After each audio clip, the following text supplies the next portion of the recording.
اب اس کا یہ مطلب نہیں جی کہ چونکہ برائی سے بچ نہیں سکتے لہذا کوشش کرنے کا کیا فائدہ. اب یہاں پہ ایک نقطہ سمجھنے کی ضرورت ہے.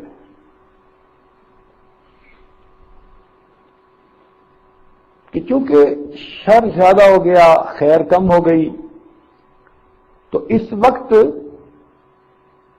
گناہ کا ہو جانا وہ بہت آسان ہو گیا.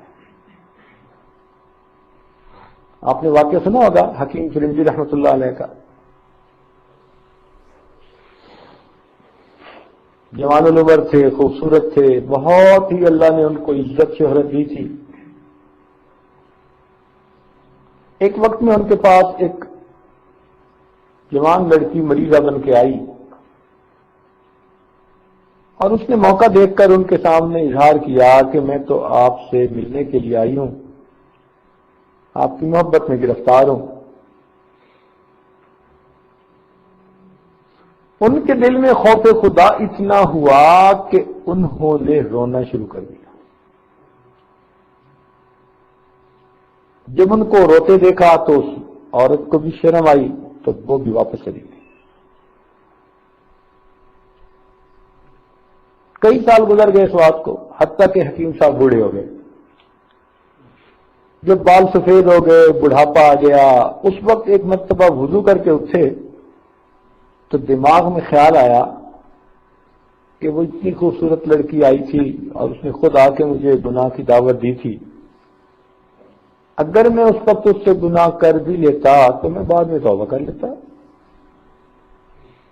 یعنی نفس یوں کہہ رہا تھا کہ تم نے ایک چانس مس کر لیا. نفس ایسا خبیث کہ اس نے اسے ذہن میں یہ بات ڈالی کہ تم نے ایک مس کو مس کر دیا تھا. اب اس پر وہ بہت روئے، بہت پریشان ہوئے. یا اللہ، جب جوانی تھی تو ادھر خیال ہی نہیں گیا، اتنا خوف خدا کہ میں نے رونا شروع کر دیا، اور اب بوڑھا ہو گیا ہوں تو اب نفس کی یہ حالت کہ اب نفس کہتا ہے کہ تو نے کون سا اچھا کام کیا. تو اس کی مراد پوری کر دیتا تو بعد میں توبہ کر لیتا، معافی مانگ لیتا. پھر رونا شروع کر دیا. اسی رونے رونے میں ان کی آنکھ لگ گئی تو خواب میں ان کو نبی علیہ السلام کی زیارت نصیب ہوئی. محبوب نے پوچھا کہ حکیم فرنجی تم کیوں روتے ہو؟ اللہ کے نبی، میں جوانی میں تھا تو میری اتنی اچھی حالت تھی، اب میں بڑھاپے میں آیا تو میری اتنی بالت گر گئی. تو نبی صاحب نے فرمایا کہ تمہاری روحانی حالت کمزور نہیں ہوئی، فرق صرف یہ ہے کہ جب تم جوان تھے تو میرے دور سے قریب کا زمانہ تھا، اب میرے دور سے ذرا دور کا زمانہ آ گیا، اس لیے خیر کم ہوتی چلی جا رہی.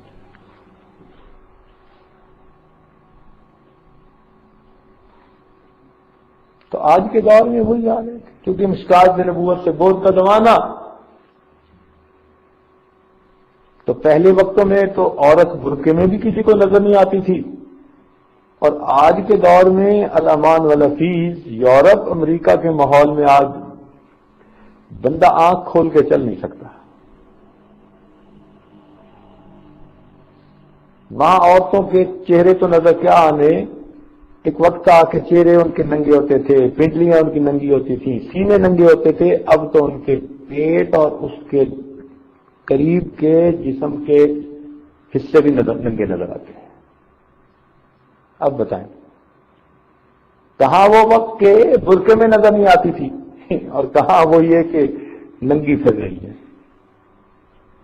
رب عاریات، حدیث پاک میں جو فرمایا گیا نا، ننگی عورتیں ہوں گی، وہ پریکٹیکلی ننگی ہوتی ہیں. اب جو اپنے جسم کے ناف کے نیچے کے اعضاء کو کھول کے پھر رہی ہو، تو اب بتائیے کہ بھائی پیچھے کیا رہا.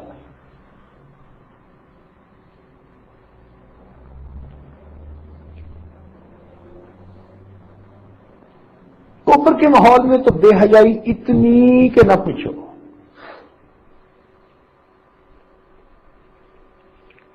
یعنی ایئرپورٹ کے اوپر میاں بیوی دونوں آپس میں بوسوں کے نال میں مشغول ہیں، اور ان کی بیٹی بھی پاس کھڑی ہے اور ان کا بیٹا بھی پاس کھڑا ہے. بیٹی بھی ابو امی کو دیکھ رہی ہے اور بیٹا بھی دیکھ رہا ہے. اب بتاؤ، حیا نام کی کوئی چیز ہی نہ رہی. تو شر آج کے دور میں بہت عام ہو گئی ہے. اس کی وجہ کیا ہوئی کہ دور نبوت سے دور کا زمانہ ہے، اب آخر قیامت قریب ہونی ہے. ایسا کیوں ہے کہ دینی کام کرنے والوں کی محنتیں کیوں نہیں غالب آ جاتی، خیر کیوں نہیں پھیل جاتی؟ تو بھئی ایک نقطہ سمجھ لیں کہ جب مہمان خصوصی آ جاتا ہے تو اس کے بعد گھر والوں نے محفل کا جو انتظام ہوتا ہے نا، وہ انتظامات سمیٹنے ہوتے ہیں. محفل برخاست، کرسیاں اٹھاؤ، جگہ صاف کر دو.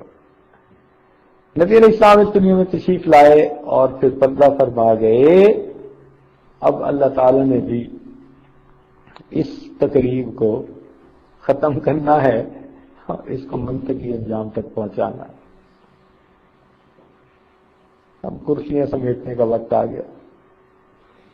علماء کو اٹھایا جا رہا ہے، صلحاء کو اٹھایا جا رہا ہے، علم دنیا سے رخصت ہوتا جا رہا ہے. جب نبی اسلام نے فرمایا نا کہ قرب قیامت میں علم اٹھا لیا جائے گا تو صحابہ بڑے حیران ہوئے کہ بھئی علم کیسے اٹھایا جائے گا، کیا کتابیں نہیں رہیں گی؟ تو نبی اسلام نے فرمایا نہیں، صاحب علم لوگ ایسے ہوں گے کہ جو اٹھ جائے گا پھر اس جیسا دوسرا دنیا میں کوئی نہیں ہوگا. اور وہی بات ہے، لوگ اٹھتے جا رہے ہیں. ہم نے اپنی زندگی میں جن حضرات کو دیکھا اب ان جیسا کوئی دوسرا نظر نہیں آتا. مفتی محمد شفیع رحمۃ اللہ علیہ کو دیکھا، آج بھی نظر نہیں آتا ویسا.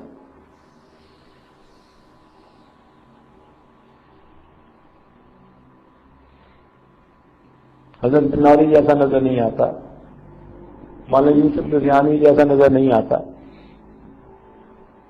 ہر درجے میں حضرت مفتی رشید احمد رحمۃ اللہ علیہ جیسا نظر نہیں آتا. جو بزرگ اٹھ رہے ہیں بعد میں وہ صفات والے نہیں نظر آ رہے. ٹھیک ہے، ان کے 80%، 90%، 100% ایسے نظر نہیں آ رہے. کم ہوتا جا رہا ہے معیار وقت کے ساتھ. اور یہ بھی عجیب بات کہ جو آج ہیں کل وہ بھی نہیں ہوں گے.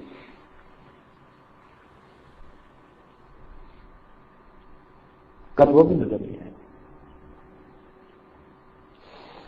حضرت شیخ العزیز رحمۃ اللہ علیہ ایسے شیخ نظر نہیں آتے. تو بھائی شر بڑھ رہا ہے، خیر کم ہو رہی ہے، اس لیے کہ قیامت قریب ہے. نبی صاحب نے ارشاد فرمایا کہ میں اور قیامت ہم ایسے اکٹھے ہیں جیسے دو انگلیاں جڑی ہوئی ہوتی ہیں. اللہ تعالیٰ نے فرما دیا اقتربت الساعۃ وانشق القمر، چاند دو ٹکڑے ہو گیا، قیامت قریب آ گئی. اب اس قریب آنے میں بھی اس کو 1400 سال گزر گئے. اب تو پیچھے بہت ہی تھوڑا سلسلہ رہ گیا.